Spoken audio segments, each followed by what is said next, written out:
What's going on, everybody? And in this video, we're going over the current market pulse, some upcoming earnings, some upcoming events to get you prepared for the week ahead. If that sounds like something you're interested in, consider subscribing, as I do also provide a technical analysis on Sunday. And you can check me out on X at Hemi137, as I do provide a daily pulse on the market there as well. But before we get started, remember to hit that like button and let's go ahead and kick this thing off. Have a lot of big news going on just in general. There's been a lot of the Doge is essentially gone, and reform is reforming a lot of the governments and a lot of these inefficiencies and wasteful spending, which has been wild to see and great to see. Something we really wanted, especially with this current administration, and we're starting to see that and understand that March is going to be a big, essentially a big time period because of that fact that what we're having or what we're seeing is the debt ceiling is coming up, and so we need to trim as much spending as possible because again, a lot of the funds were spent even before this administration took office, even just in the beginning of the year. So that is one of the biggest problems that we've seen, is a lot of wasteful spending was occurring, and now all of that is being audited, which is something we much needed and wanted, because we were tired of working three jobs and not getting anywhere, as we were sending billions upon billions to Ukraine and a lot of these other uh, programs that didn't make any sense at all, and that's not really what the government was established for. And so again, the trimming of the fat is great to see. Before we get too much into those kinds of things, let's kind of go over this past week, go over what's really mattered, and then we'll kind of roll into what we're going to see this next week. So over this past week, we've seen non-farm payrolls. We got 256 versus 164 expected. Now, again, the numbers are still very low, especially, again, you have to understand you're coming from the pandemic where you just pushed in tons of money into the current environment. So those numbers were very bloated to what the actual numbers currently are, because, again, there's so much slush money in the economy that companies are starting all kinds of things, all different kinds of developments, and so there's a lot of employment during that time. But at the same token, you saw some of the highest inflation we've seen in a very long time. That's something you need to understand. Either you get high inflation and very low unemployment, or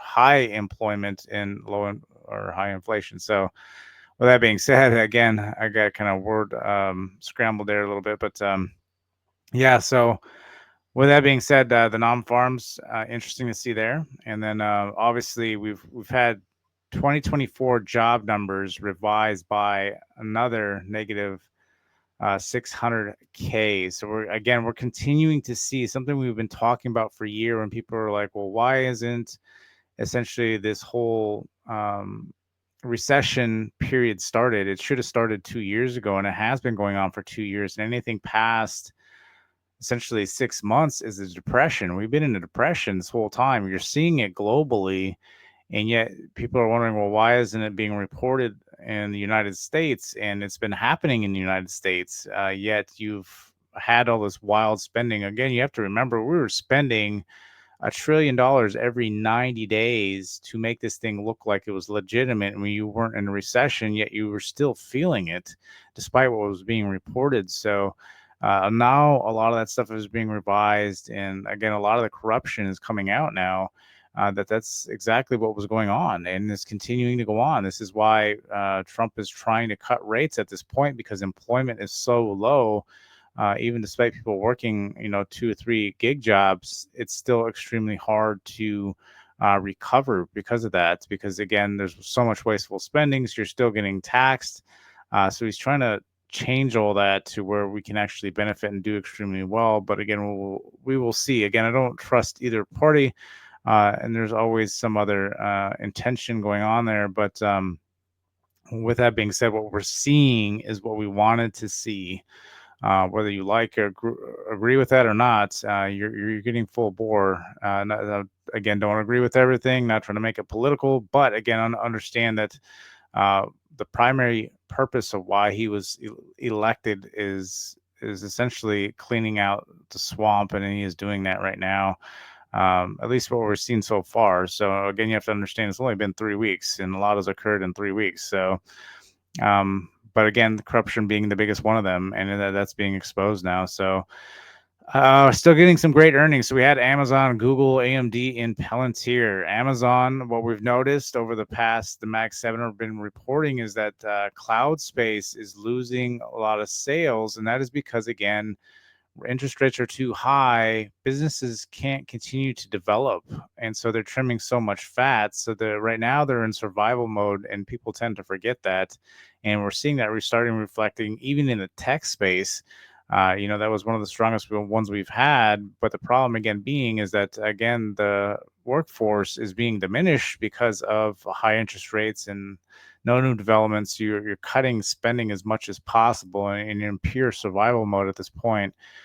Something we've also seen is AMD did extremely well, and yet it sold off extremely well. Their gaming sector has obviously been struggling, and that will have to bounce back when the rest of the market bounces back. But their data centers are building at a rapid rate. I believe it was about 140% year over year because of the whole AI infrastructure play that's been going on. And so again, I think they're very undervalued, and they will catch up as well. And again, that's the way they develop their chips will get them. I think will get them a leg up on NVIDIA eventually. I think another 1 or 2 years will really expose that. But again, we have to watch and we have to see. And then obviously Palantir, they exploded past like $106. I was talking about that stock since that stock was like $7.50, $6. And that's what you've seen over the past year is that stock has just blown up, and rightfully so. It was very, very, very undervalued considering what they were putting out there just in general and what their AI was doing. Again, one of the, in my opinion, probably the best AI use case that is out there, and it's crushing in the market. So. And then about 60K employees took the package. So they're putting out severance packages as they're starting to trim this fat between the Trump administration and Doge. And again, they get about 8 months severance package, and a lot of people are taking that because again, now you have to report into the office, and people don't want that. And so they're also trying to get rid of a lot of these leases in DC for all these really expensive buildings to pay for the power and everything, and then there's nobody in there. So again, trying to trim the fat. So you're going to see a lot of red initially, but in the long run, it will be extremely beneficial for everybody when you're removing all this wasteful spending, and then you don't have to tax people as much because you're not spending wildly. So.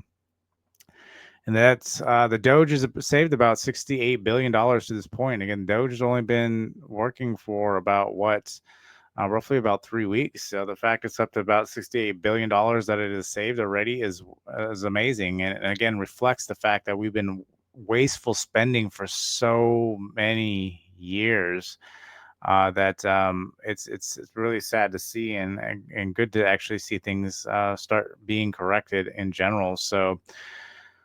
So that is pretty much where we've really seen the theme of this past week. The thing is we have to understand is there's still a lot going on. We still have a banking crisis. Banks are still well underwater with these bonds that they bought at almost 0% interest rate. And now at this 4.5 that we're currently sitting at, it is harming a lot of these banks. And again, you're still going to see that reflected. Again, you have to remember what the cycle that we're in.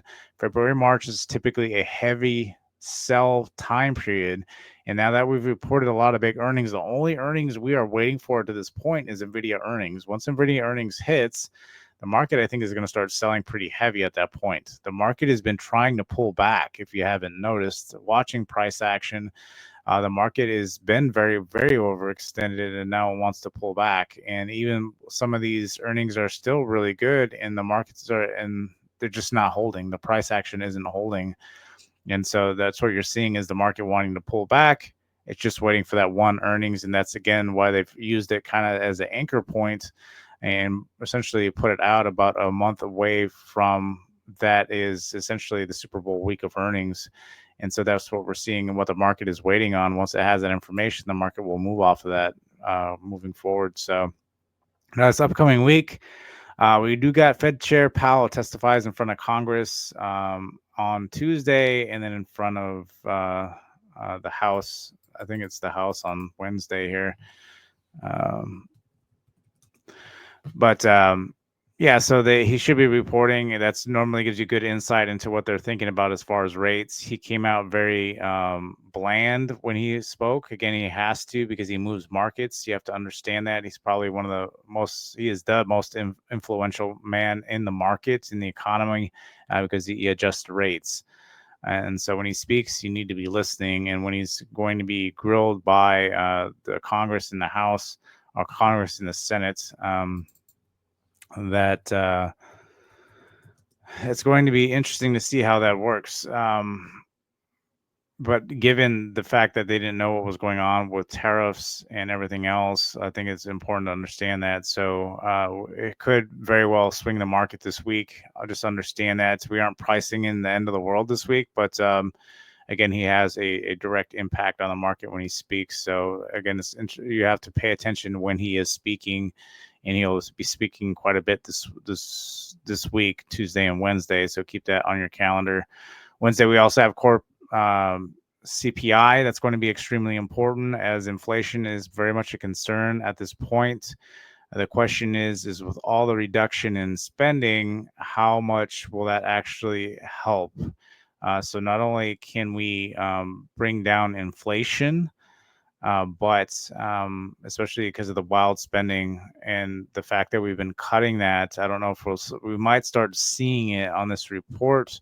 But you're going to see more of an impact on the next core CPI. So you might get a higher inflation rate this week because of the wild spending leading right up to the right into the inauguration.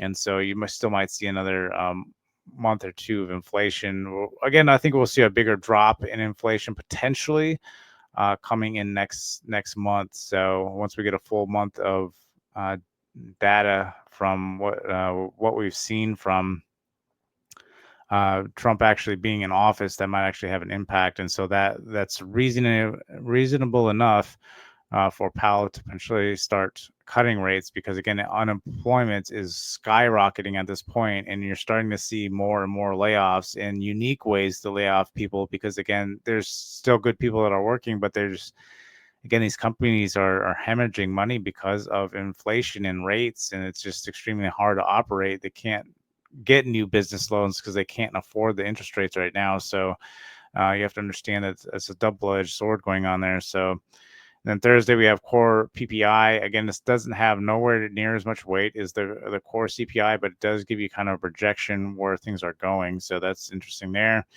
Next monetary policy is until March. I think that's going to change. Again, I think getting into the end of February and March, things are going to accelerate at a rapid rate, and things are going to wildly start potentially getting to the point where we have to start rapidly cutting, because again, employment is just too wildly out of control. And again, the Fed isn't going to make a move until the reactionary, right? Things have to get way worse before that actually changes. So upcoming earnings, we're going to review the calendar again. I think we got another 2 weeks. We're going to be reviewing the calendar until we kind of hit NVIDIA earnings, and then we'll kill the calendar.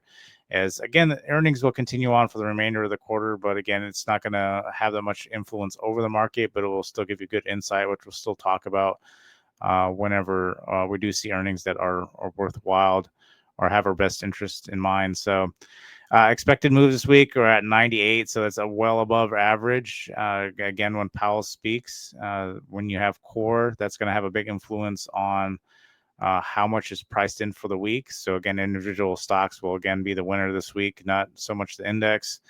And then Tesla's still very high right now at 23, Boeing at 9, which is still decently high because it doesn't move much. And then actually JP Morgan is also at 7. So they do have a lot priced in this week in general. Again, JPM typically is roughly around like 4, so the fact that it's up at 7 is pretty high. Boeing is typically around 7, so the fact it's up 2 points is pretty big. And then Tesla, obviously 23, that's big for Tesla, because if inflation does run, that's going to make a big impact on Tesla, and that will come down, and Tesla can move down pretty quickly if numbers out of whack. So So that's what we got for that. Let's take a look at this calendar here. This is always one of the fun parts to watch and kind of look and see what I'm looking at throughout the week that I think is going to be significant and hold a lot more weight in the market. So we want to point those out. Again, some of them will have direct impact where it can move the market. Others will have impact to where the consumer is at, and that's why I kind of go through these to see what is going to hold the most weight for us during the current earnings cycle. So Monday, McDonald's will be interesting to watch. Like I've stated, again, their value meals and stuff, they've been a struggle since inflation, everything's been going on. So it'll be really interesting on their insight on Monday. And then not really watching anything else on Monday there. Monday.com could be potentially good there. Tuesday, Shopify is a really big one. This is a great company in general. If that dips, it's always good to really buy this one. Typically, I like this one going forward. But we'll wait and see. I think, again, I don't know if we're going to see, even if the market does correct, I don't think we're going to see 2022 numbers, especially in tech again this time. I think you could have probably hit the bottom on tech just 2 years ago on I think it was October of 2022 was the low point of Mag 7, and essentially we've gone up since that point. But nonetheless, really looking forward to Shopify there. SMCI Supermicro be interesting to watch, especially after all the washing of equipment and everything that was going on and accounting problems that they've seemed to be having there. It's been exposed. It'd be interesting to watch to see how that does play out there on Tuesday. So that could have an impact on any kind of AI plays. So you need to keep that in mind. Upstart's always a good one, especially this one is for businesses essentially doing AI automation to get loans. Be interesting to see how well they do this week. They move quite dramatically, much like a firm. I think any kind of like AI payment loans or anything like that does extremely well in this current environment. We saw that with a firm over this past week as well. So just keep that in mind. Wednesday, not looking really anything in the morning. Wednesday after close, Reddit. I really don't understand how their business model is pricing in where they're currently at, but they're worth watching there. Obviously, Robinhood's been doing very, very well. A lot of people have been gambling too. That's a big data set that came out as gambling is way, way high right now. And yes, people gamble in the stock market and they put massive leverage on positions. So Robinhood benefits from all that stuff. So it'd be interesting to watch and see how they do this week on Wednesday. Then on Thursday, obviously, Trading Desk does really well on advertising as well. So if advertising is really strong, that means the consumer can be strong. So this would be interesting to one to watch on Wednesday as well. That's always good sentiment to understand where essentially businesses are. And if businesses are advertising a lot, then that means essentially that the consumer is strong, but I'm expecting this to do pretty bad during this week. So we'll see how that does play out. Datadog's always good, especially with AI infrastructure. John Deere is important, just to have the pulse on where the market is. So that'd be an interesting one to watch there. And then obviously Thursday we have Coinbase. It's going to be big, especially with crypto being so big. Twilio for AI infrastructure. Think DraftKings will be really important as well because of the fact that people are very much more in a gambling state. So they may actually crush it this week. AMAT will be important as well. I think that would be good for AI infrastructure play there. Airbnb will give you a good pulse on the market as well. Actually, there's a lot of good companies here. Palo Alto is also very good for cybersecurity. Roku, again, I talked about cheap entertainment. Roku will be interesting to watch there and see how well they do. Wynn, I've talked about this briefly. I do like Wynn a lot, especially for like a dividend stock as well. I've always liked playing the stock on and off throughout the years, but could be a really good play there. They give you a good sense of where the consumer is at too, and how well they're doing. And you have Moderna. Again, they've been awarded the bird flu vaccine, a couple $100 million contracts from them. So it'll be interesting to see how well they do. Again, that one I think is, given a lot of the restructuring of the government and us getting away from who, I don't really know how much impact this may have moving forward. But if that wasn't essentially to say this with a lack of a better term, essentially removed from who, I don't know how much leverage this is actually going to have. It would have been a fantastic play given if there was actual push for bird flu. But as of right now, they're kind of just we'll have to see. We'll have to see moving forward. So again, there's a lot of restructuring going on. So we have to see how that does play out. And I think that's even what the Fed are waiting on moving forward. So, but with all that being said, the big week. We got a lot of stuff going on. So be prepared. I'm excited about what's about ready to come. I'm looking for the dip at the end of the month. So really waiting for NVIDIA. We're getting one step closer for that happening. So just be prepared. So with all that being said, thank you for your time, and I will see you guys on the next one.